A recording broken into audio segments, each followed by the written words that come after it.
Amém. Graças a Deus, graça e paz para você que já chegou, para você que ainda vai chegar. Nós vamos iniciar o nosso Lar de Esperança, que é um momento em que nós meditamos na palavra de Deus, juntos. Amém? Vamos orar para iniciar, agradecendo a Deus por nós estarmos juntos, mesmo que à distância. Amém? Pai, nós louvamos e bendizemos o Teu nome pela oportunidade que temos de nos reunir, mesmo que à distância, Pai.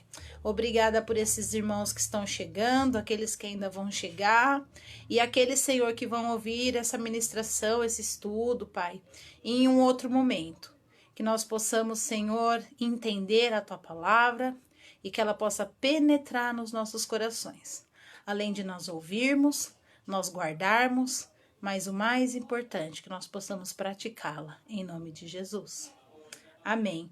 Irmãos, hoje a mensagem está em Lamentações de Jeremias, no capítulo 3. Lamentações de Jeremias, no capítulo 3. Graça e paz, Edna. Onde foi a Edna que chegou aí? Amém, amém. Foi você mesmo, Edna. Amém, boa noite. Espero que você esteja bem.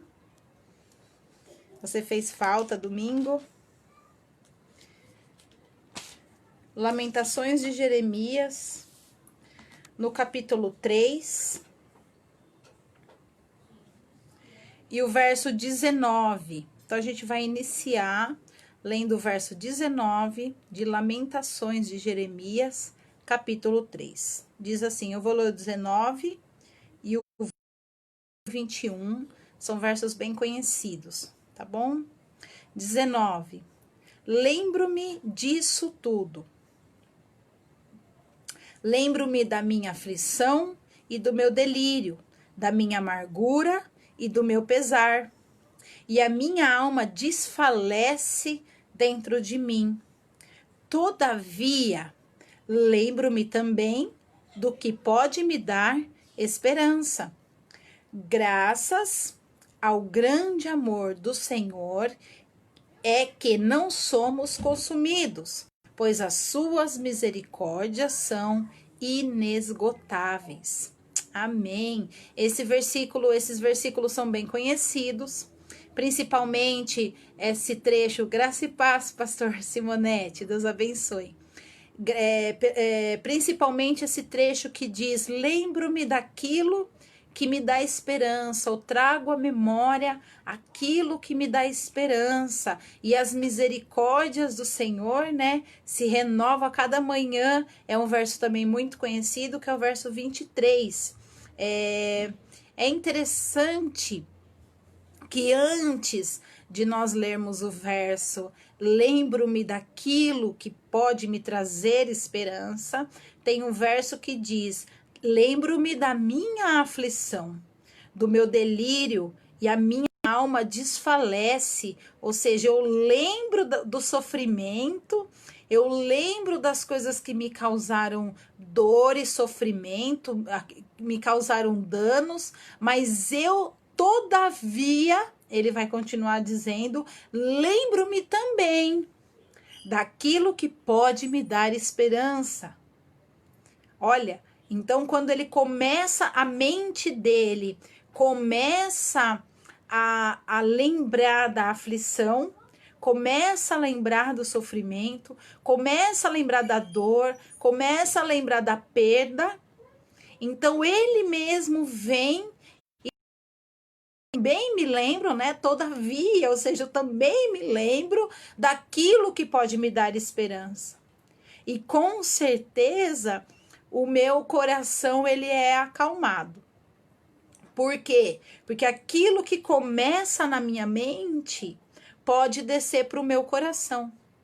Então, muitas vezes nós precisamos guardar primeiro a nossa mente, porque as coisas podem começar na nossa mente, paz, Márcio.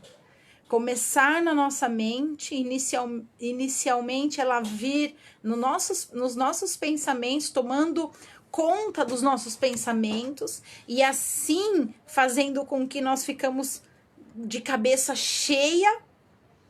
Porém, isso pode descer, né? E ali criar uma raiz. Então, quando vai para o nosso coração e cria aquela raiz, aí é muito mais complicado para cuidar, né? Muito mais delicado, né? Mas Jeremias, aqui o autor, né, de Lamentações de Jeremias, que na verdade consta como um autor autônomo, e os judeus, né, só uma curiosidade, os judeus até hoje é esse livro em que eles recitam lá no Muro das Lamentações. Eles ficam, né, repetindo esse livro e pedindo também misericórdia para Deus, né? É um autor anônimo, né? Chamando Lamentações, mas tem muitos trechos atribuídos ao próprio Jeremias, né?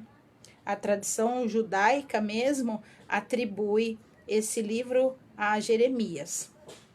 Ok, independentemente, né, disso tudo, o mais importante é que é um livro canônico, um livro em que o Espírito Santo, que Deus, ele soprou, né, inspirou para ser escrito, e nós estamos hoje, então, estudando um pouco, né, lendo um pouco.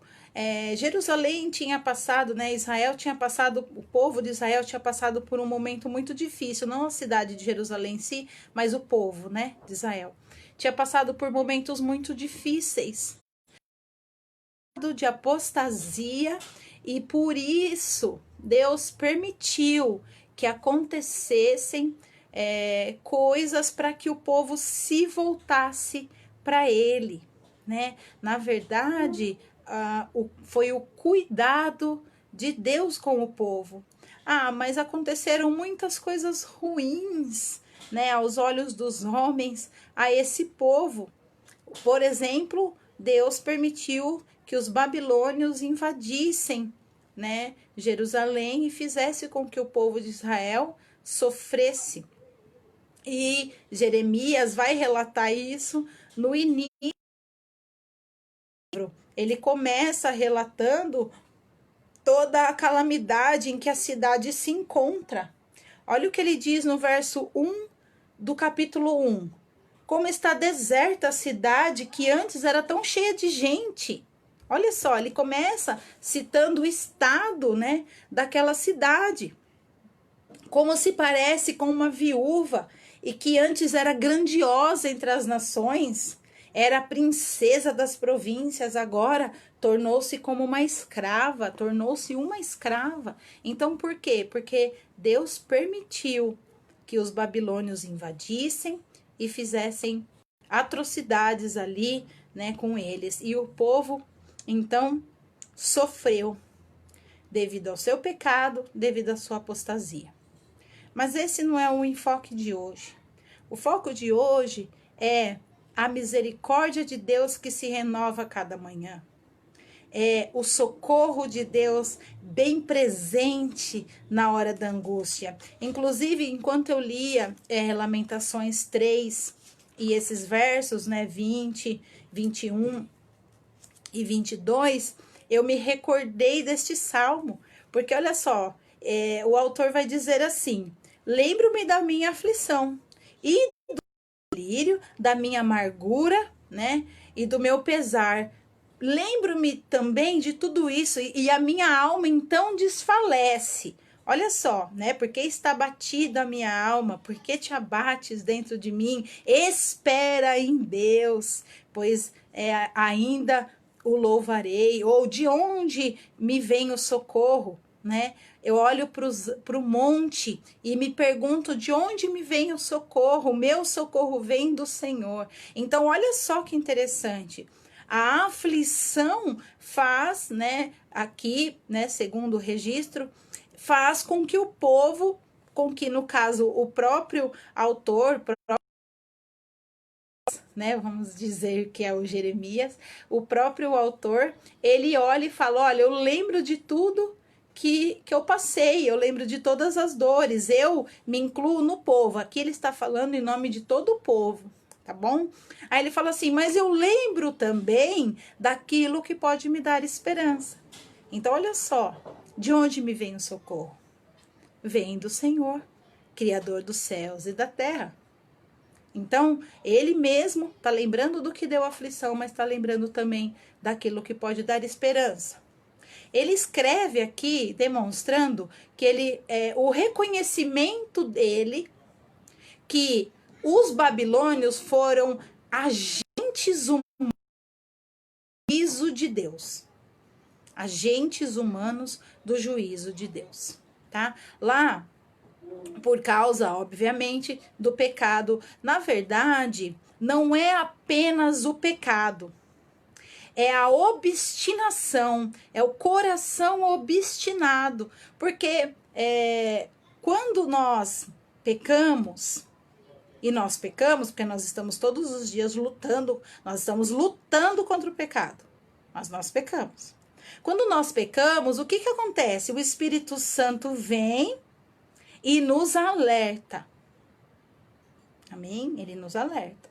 E quando então ele nos alerta, nós entendemos que aquilo feriu o juízo de Deus, né? Feriu os mandamentos, né? Então, trouxe mácula, trouxe mancha para a nossa vida. Então, o que a gente faz? A gente vai e se arrepende e não pratica mais aquilo. Por quê? Porque ainda nós estamos sensíveis à voz. Agora, aquele povo, o povo de Deus, o povo que conhecia o Senhor, que tinha tido muitas experiências com Deus, esse povo ouve a voz, mas não muda a sua conduta, ou seja, um coração obstinado. Está escutando, mas não está ouvindo. Está escutando, mas não está tendo transformação, não está tendo mudança. Por quê? Porque há necessidade de estarmos separados para podermos ter um relacionamento com Deus. E Deus queria fazer com que esse povo se tornasse o seu povo particular, tivesse, né, comunhão, tivesse intimidade com ele. Então, permitiu o juízo através dos babilônios. Está registrado no verso 1:12, por exemplo, que diz assim: vocês não se comovem. Todos vocês que passam por aqui, olhem ao redor e vejam se há sofrimento maior do que o que me foi imposto e o que o Senhor trouxe sobre mim no dia do povo.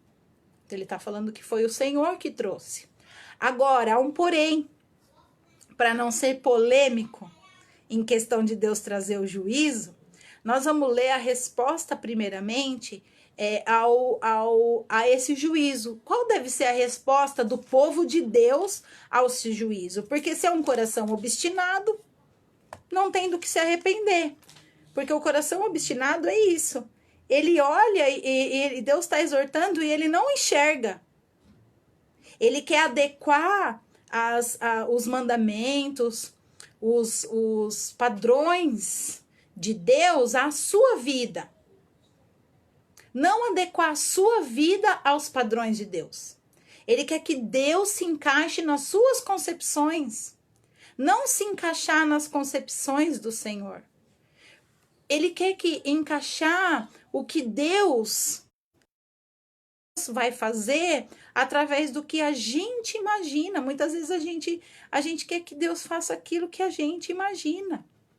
Mas muitas vezes Deus está buscando nos mostrar que ele não muda, que ele é o mesmo. Porém, além da resposta do juízo ser o arrependimento, tá lá olha só, no capítulo 3, no verso 55, só para a gente comprovar tudo que a gente está falando, a gente vai lá na Bíblia para comprovar, tá bom? 3, 55 ao 57. Diz assim: clamei pelo teu nome, Senhor, das profundezas da cova, e tu ouviste o meu clamor. Não fechaste os teus ouvidos, né, aos meus gritos de socorro. Te aproximaste quando a ti clamei e disseste, não tenha medo. Então, olha só, Deus veio com juízo. Para quê? Para aproximar o povo dele. Para conseguir trazer o povo para perto. Por quê? Porque Deus estava perto deles. Mas eles estavam distantes do Senhor. Há muita diferença, né? Diferente de nós, seres humanos. Não tem como eu estar perto de alguém que não está perto de mim. Isso não existe. Mas Deus, sendo onipresente, ele estava perto do povo.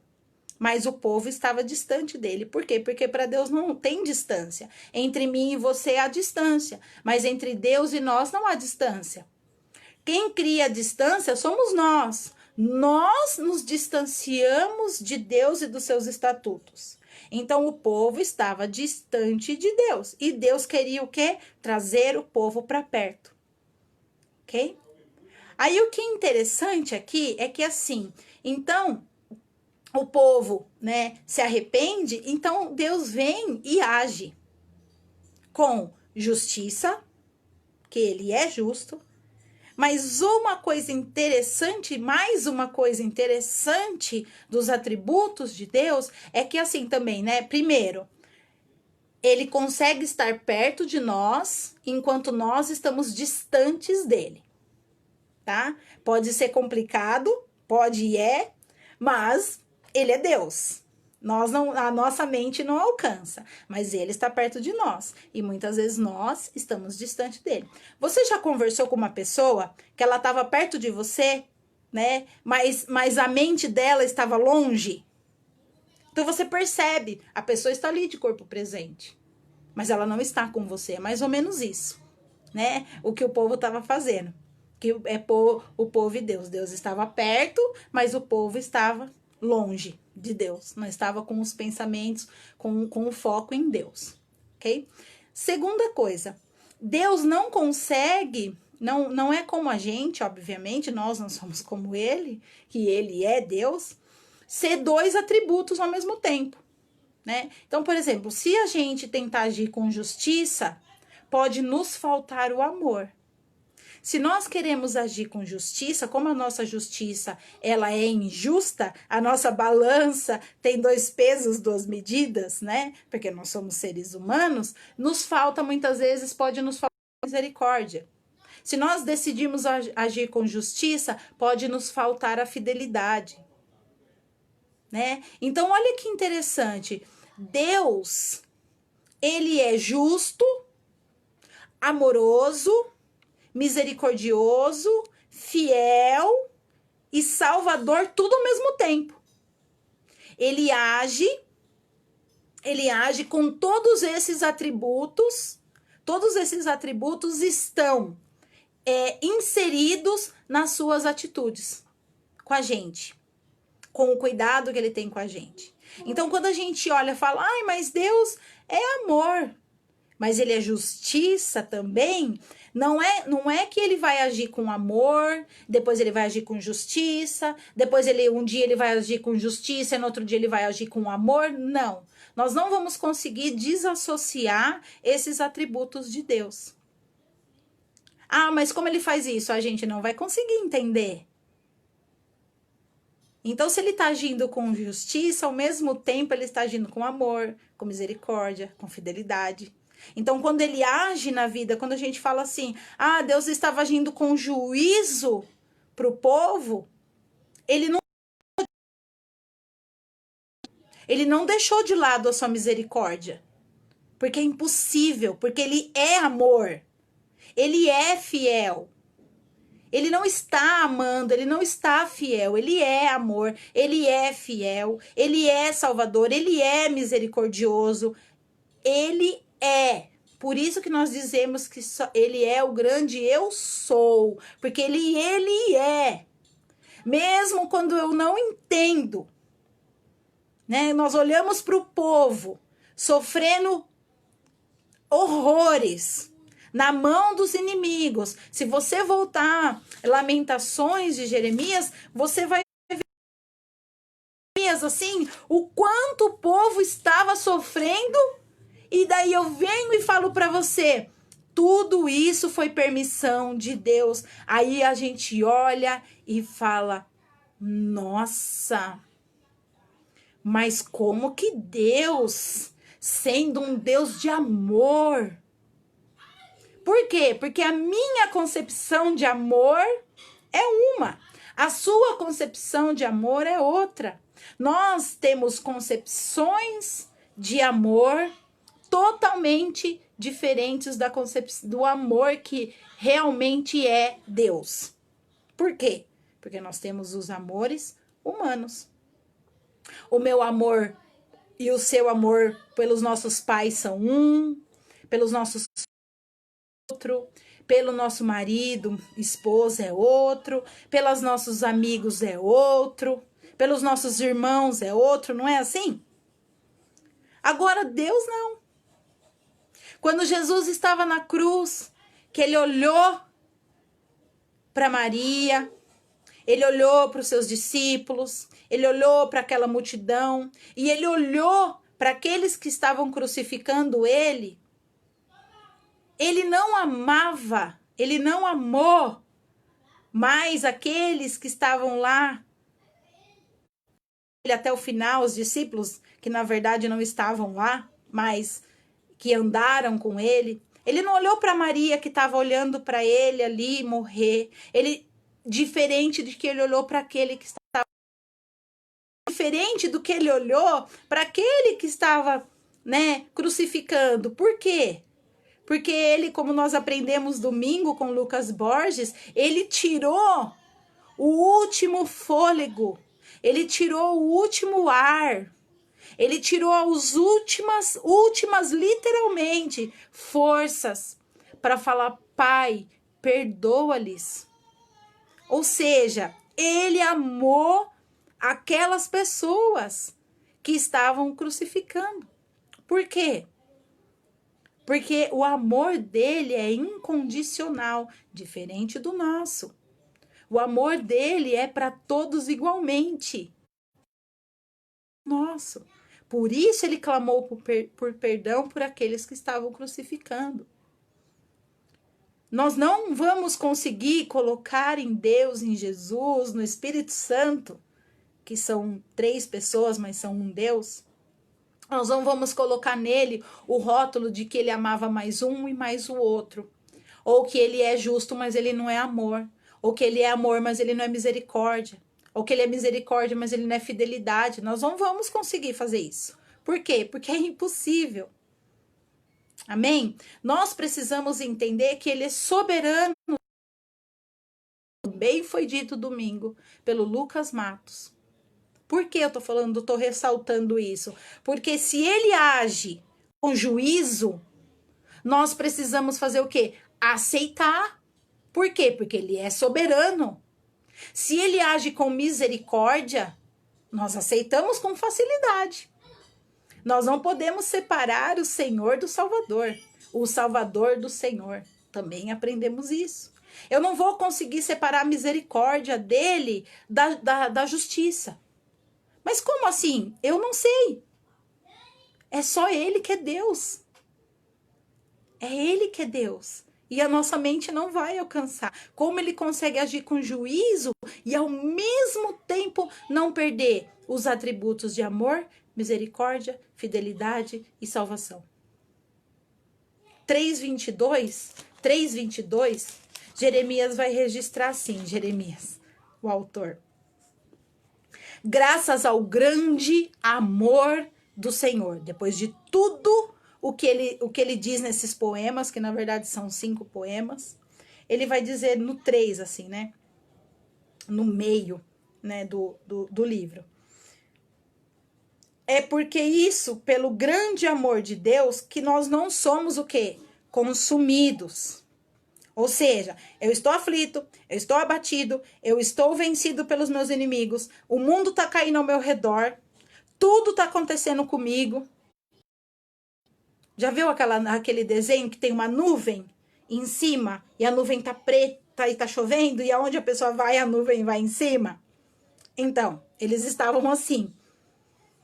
Mas ele fala assim, nós fomos tudo isso, mas nós não seremos o quê? Consumidos, ou seja, nós não vamos nos definhar. Porque no momento certo, Deus vai agir ao nosso favor. Porque as suas misericórdias são inesgotáveis. O que ele está querendo dizer?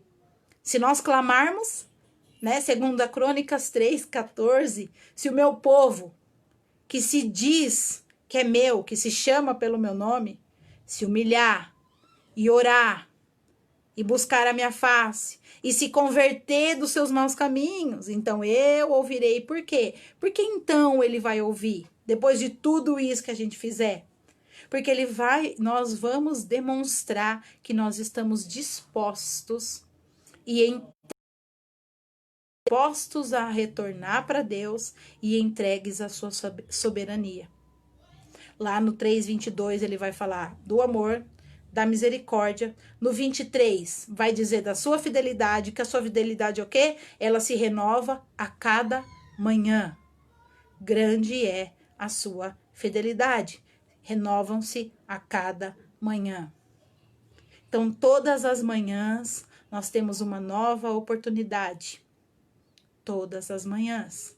Nós precisamos ser gratos a Deus sempre por mais um dia em que Ele nos concedeu. Por quê? Porque a sua misericórdia se renovou naquele dia. Por isso o dia é tão importante. E a salvação, 3:26. É bom esperar tranquilo. Ele não está apenas esperando, ele está esperando tranquilo pela salvação do Senhor. Por que ele está tão tranquilo? Porque ele tem certeza absoluta que a salvação virá. Lembra que Jó disse? Eu sei que o meu Redentor vive e ele se levantará. Que coisa maravilhosa! O foco aqui não é o sofrimento do povo. Momentâneo, lembra do que Paulo disse? Os breves, leves e momentâneos sofrimentos que nós passamos aqui não são para se comparar com a glória que nos está prevista. Por quê? Porque aquele que passa pelo sofrimento, seja de que origem for, seja que você buscou, seja que Deus permitiu, seja que não importa, não importa. Nós precisamos sempre perguntar, Senhor, o que queres que eu faça? Jesus, ele foi fiel até a morte de cruz, e a todo momento ele orava ao Pai. A todo momento ele buscava ao Pai. Até no momento, a vontade do Pai. Até no momento do cálice tão famoso que todo mundo conhece, que ele disse, se for possível, afasta de mim. Mas se não for possível, muitas vezes nós não queremos que seja feita a vontade de Deus nas nossas vidas. Nós fingimos que nós queremos.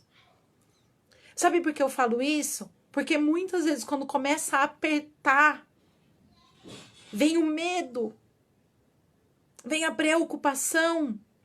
A gente olha para um lado e olha para o outro e não vê saída. E não vê solução. Nós deixamos de querer a vontade de Deus. O meu marido, Lucas, ele falou uma coisa essa semana e a gente sempre está sendo ensinado a ficar atento aos detalhes, então eu fiquei atenta a esse detalhe. Ele falou assim, eu acredito que as coisas vão ficar mais apertadas. O que a gente não pode fazer é espanar. Eu achei interessante. E é verdade. Nós podemos esperar dias melhores? Podemos, nós temos que trazer à memória aquilo que nos dá esperança. O que te dá esperança? O que ele está querendo dizer com isso? Vamos voltar e vamos pensar assim, mas do que ele está falando? Ele está falando assim, lembro-me de tudo isso, e daí desfalece a minha alma. Mas daí, todavia, eu lembro daquilo que pode me dar esperança. Aí ele vai dizer, no verso seguinte, graças ao grande amor do Senhor. Primeira coisa que pode dar esperança para ele, o amor do Senhor. Por quê? Porque é por isso que ele não será consumido. As suas é outro motivo de nós termos esperança. As suas misericórdias se renovam a cada manhã. Mais um motivo para a sua e para a minha esperança. Grande é a sua fidelidade. A minha porção é o Senhor. A porção da esperança, a porção que eu quero levar para mim é o Senhor. Nele porei a minha esperança, verso 24. Então ele vai terminar, ele fala, trago à memória aquilo que pode me dar esperança. Aí ele começa a citar o que é ao amor do Senhor, a sua misericórdia, a sua fidelidade que se renova. Olha, o amor do Senhor que é imenso, as misericórdias inesgotáveis e a fidelidade que se renova todos os dias, a cada manhã. Aí ele vai dizer a mim mesmo, a minha porção é o Senhor, portanto nele porei a minha esperança. Aonde nós temos depositado a nossa esperança? Nós não podemos depositar em governo. Nós não podemos depositar em nós mesmos. Nós não podemos depositar achando que os homens aqui vão trazer alívio para nós. Que uma pessoa que eu sigo nas redes sociais pode me trazer uma palavra que pode me dar esperança. Se for baseada na palavra de Deus, versículo por versículo, tiver lá bonitinho, ok, aí pode te dar esperança, mesmo que seja o juízo de Deus, mas é porque ainda há esperança. Agora, se for achismos, blá blá blá, eu acredito que é assim, eu penso assim, eu acho que é assim, e isso não pode nos dar verdadeira esperança. Sabe por que eu falo isso para você? Porque no momento de dificuldade, essas palavras não vão nos servir para nada. Agora, essa palavra, essa aqui, ó. Essa palavra. Essa biblioteca de 66 livros. Isso sim, essa aqui. Que está atravessando milênios, gerações e gerações, e ela não mente. Ela nunca foi contestada. Ela é contestada, mas nunca ninguém provou nada, isso aqui, ó, de que ela esteja mentindo. Muito pelo contrário. Então, traga à memória o que te dá esperança. E aqui nós aprendemos que a nossa esperança é o Senhor. Eleva os meus olhos para os montes. De onde pode vir o nosso socorro? O nosso socorro vem do Senhor, Criador dos céus e da terra. Por que está batida assim, ó minha alma? Por que te abates dentro de mim? Espera em Deus. Tenha esperança. Amém? Deus abençoe você. Se eu não citei seu nome no começo, não citei no meio, porque eu não vi seu nome ainda. Eu sempre falo isso. Depois eu vi que a minha sogra entrou aí. Graça e paz, dona Lídia. Deus abençoe vocês. E até a próxima, se Deus quiser. Deus abençoe. Espere no Senhor, confia nele e tudo ele fará.